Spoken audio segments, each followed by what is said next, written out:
মমতা বন্দ্যোপাধ্যায়ের প্রার্থী কৃষ্ণনগরের খেটে খাওয়া শ্রমিক, কৃষক, ছাত্র, যুব, এসসি, এসটি, ওবিসি, হিন্দু, মুসলমান, শিখ, ইসাই সর্বধর্ম সমন্বয়ে বিশ্বাস করা মানুষের প্রার্থী মহুয়া মৈত্রকে ঘাসের উপর জোড়া ফুল চিহ্নে ৩ নম্বর বোতাম টিপে ভোট দিয়ে বিপুল ভোটে জয়যুক্ত করার দায়িত্ব, দায়ভার আজকে আপনাদের কাঁধে এই সভামঞ্চ থেকে আমি তুলে দিয়ে গেলাম। এবং যে ভালোবাসা, যে কৃতজ্ঞতার ঋণে আপনারা আজকে আমাদের আবদ্ধ করেছেন, আমি আমার সংসদীয় এলাকায় যেভাবে কাজ করি, আগামী দিন 2019 সালে যে ব্যবধানে মহুয়া মৈত্রকে জিতিয়েছিলেন তার দ্বিগুণ ব্যবধানে জেতান।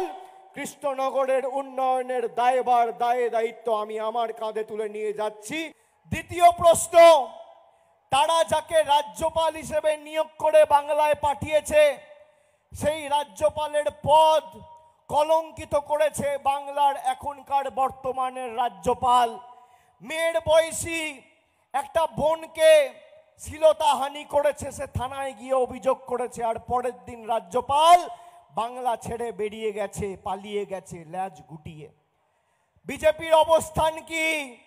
তৃতীয় প্রশ্ন, সন্দেশখালি নিয়ে অনেক গলা ফাটিয়েছিলেন, কালকে সন্দেশখালি দেখেছেন তো, প্রমাণ হয়ে গেছে যে বাংলার মানুষকে কলুষিত করতে গিয়ে, কলঙ্কিত করতে গিয়ে, কালিমা লিপ্ত করতে গিয়ে তৃণমূলকে ছোট করেনি, বাংলার মানুষকে ছোট করেছে। আপনারা সবাই সন্দেশখালির ভিডিও দেখেছেন।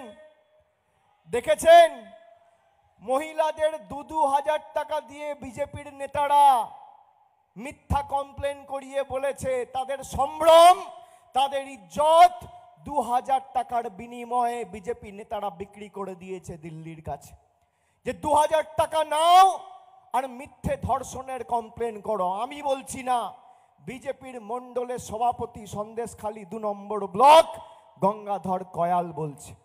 আমি বলছি না লক্ষ্মীর ভান্ডার বন্ধ করব।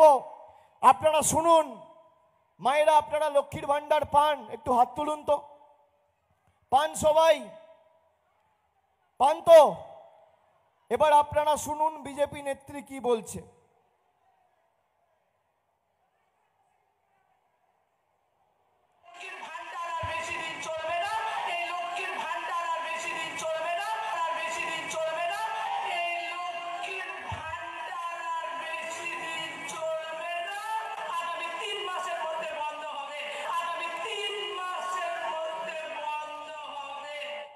শুনলেন সবাই?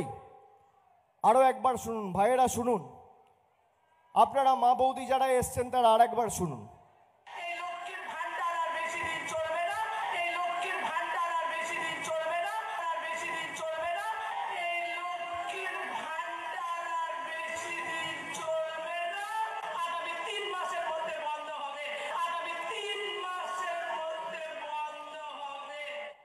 শুনলেন?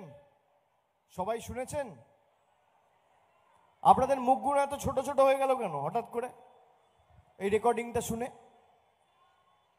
কি ভাবছেন বিজেপি লক্ষ্মীর ভান্ডার, বাড়ির টাকা বন্ধ করেছে, 100 দিনের টাকা বন্ধ করেছে, আর লক্ষ্মীর ভান্ডারও বন্ধ করে দেবে? ভয় পাচ্ছেন আপনারা? কি ভাইরা ভয় পাচ্ছ? মায়েরা ভয় পাচ্ছেন? বিজেপি আপনার লক্ষ্মীর ভান্ডার বন্ধ করতে চায়, এটা তো প্রমাণিত। এটা আমি বলছি না, বিজেপির এই যে নেত্রী যার আওয়াজ শোনালাম, যার কণ্ঠস্বর এটা, সে হচ্ছে বিজেপি কুচবিহার জেলার সহ সভাপতি দীপা চক্রবর্তী। এই বক্তব্যটা তিনি রেখেছেন আজ থেকে 15 দিন আগে। বিজেপি এখনো পর্যন্ত তার বিরুদ্ধে কোনো ব্যবস্থা নেয়নি এবং রাজ্য নেতৃত্বকে মঞ্চে বসিয়ে তিনি এই বক্তব্য রেখেছেন। তাহলে ধরে নেওয়া যাক বিজেপির কেন্দ্রীয় নেতা এবং রাজ্য নেতাদের অনুমোদনের পরেই তিনি এই কথাটা বলেছেন এবং বিজেপির রাজ্য কেন্দ্রীয় নেতৃত্ব লক্ষ্মীর ভান্ডার বন্ধ করতে চায়।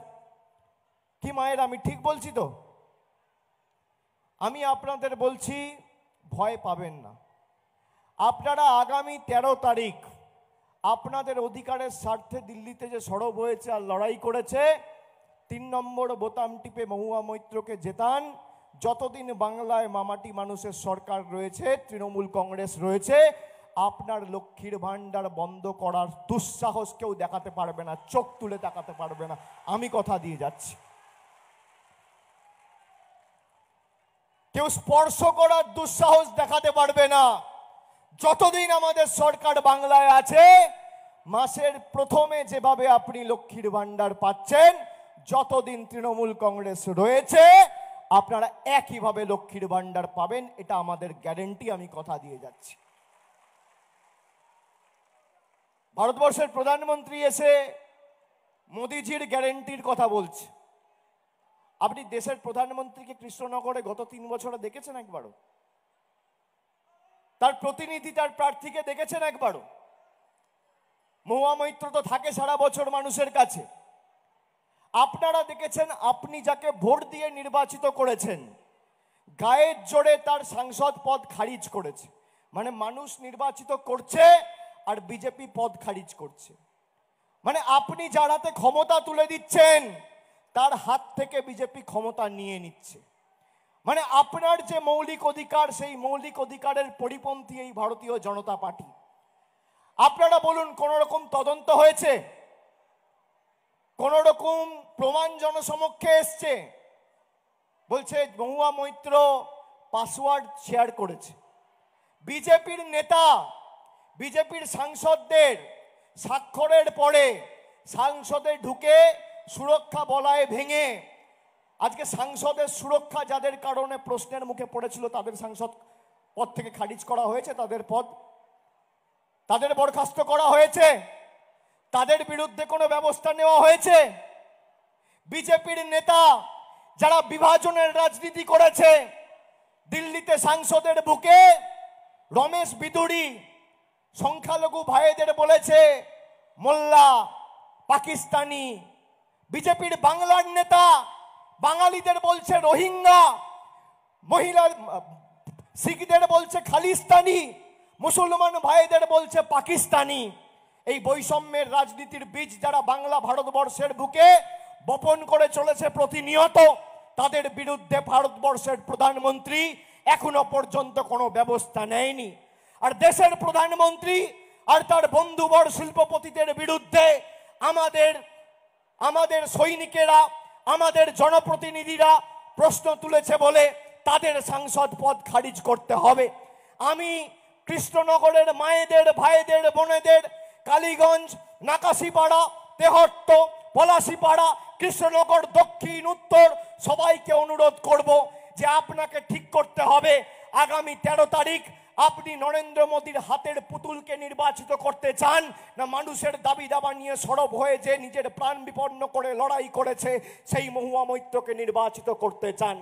এই যে সুযোগ আপনারা পেয়েছেন, আগামী 13ই মে দিনটাও ঐতিহাসিক। এই 13ই মে বাংলায় 2011 সালে পরিবর্তন এসেছিল, আর এই 13ই মে গাছের উপর জোড়া ফুল চিহ্নে 3 নম্বর বোতাম টিপে মহুয়া মৈত্রকে জিতিয়ে দিল্লিতে পরিবর্তনের সরকার বাংলার মানুষকে তৈরি করার দায়িত্ব, দায়ভার আজকের এই সভা থেকে নিতে হবে। আমি আপনাদের বলছি, আমি 2.5 মাস ধরে রাস্তায় মানুষের চোখের মুখের ভাষা আমি দেখেছি, আমি বুঝি। এই সরকারের বিদায় শুধু সময়ের অপেক্ষা। 4 তারিখ ভোট বাক্স খুলবে, আপনি দেখবেন পদ্ম ফুলের নেতারা, বহিরাগত বাংলা বিরোধীরা চোখে পদ্ম ফুলের জায়গায় সর্ষে ফুল দেখবে। এদের বিদায় আসন্ন এবং ভারতবর্ষে আগামী 4 তারিখ একটা প্রগতিশীল, ধর্মনিরপেক্ষ, উন্নয়নমূলক, সংবেদনশীল সরকার তৈরি হওয়া, প্রতিষ্ঠিত হওয়া শুধু সময়ের অপেক্ষা। এবং সেই সরকারে যাতে অগ্রণী ভূমিকা পালন করে বাংলার মানুষ এবং তৃণমূল কংগ্রেস, আপনাদের সেটাই সুনিশ্চিত করতে হবে। আপনারা যে সুযোগ পেয়েছেন একটা অভাবনীয় সুযোগ, এই সুযোগ আগে পাননি। দেশের প্রধানমন্ত্রী বলছে বিজেপি প্রার্থীকে ভোট দেওয়া মানে দেশের প্রধানমন্ত্রীকে ভোট দেওয়া। আমি বাংলা বিরোধী, বিজেপি বিরোধী যারা রয়েছেন প্রত্যেকটা মানুষকে করজোড়ে বিনম্র চিত্তে হাত জোড় করে নিবেদন করব যে মহুয়া মৈত্রকে ভোট দেওয়া মানে নরেন্দ্র মোদীকে হারানো, তৃণমূলকে জেতানো মানে বিজেপির স্বৈরাচারকে হারানো। আপনারা মাথায় রাখবেন, যারা আজকে ভোট কেটে বিজেপির হাত শক্তিশালী করতে চাইছে সেই সিপিএম কংগ্রেসের অনৈতিক জোটকে একটি ভোটও দেবেন না। বিরোধী যারা বিজেপিকে হারাতে চান, যারা বিজেপি বিরোধী, তাদের সকলকে অনুরোধ করব, কানে শুনে নয় চোখে দেখে ভোটটা দিন। আপনার অধিকারকে সামনে রেখে যারা লড়াই করছে